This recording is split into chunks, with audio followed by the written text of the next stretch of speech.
তৃণমূল একাধিক কর্মসূচি নিচ্ছেন উত্তরবঙ্গের জন্য, দেখা যাচ্ছে যে পার্টিগতভাবে একাধিক কর্মসূচি নিচ্ছেন যাতে উত্তরবঙ্গের মানুষের কাছে পৌঁছানো যায়, সেটাকে কিভাবে দেখছেন?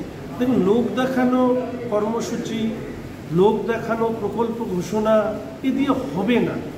বুঝতে হবে ভেতর থেকে এরা উত্তরবঙ্গকে কেউ ভালোবাসে না। উত্তরবঙ্গ এদের কাছে প্রমোদ ভ্রমণের জন্য অনেক বেশি আকর্ষণীয়। উত্তরবঙ্গের মানুষের উন্নয়ন নয়, উত্তরকন্যা তার বড় উদাহরণ। এবং আজকের দিনে দাঁড়িয়ে এই কর্মসূচি শুধু একটাই কারণ, রাজনৈতিকভাবে ভোট পাওয়ার লক্ষ্যে। উত্তরবঙ্গের মানুষের মন পাওয়ার কখনো চেষ্টা করেছেন? যদি চেষ্টা করতেন তাহলে বুঝতে পারতেন যে উত্তরবঙ্গকে তিলে তিলে যারা শেষ করেছে তারা পশ্চিমবঙ্গে, সে কখনো কংগ্রেসের সরকার, কখনো বামেদের সরকার, কখনো তৃণমূলের সরকার।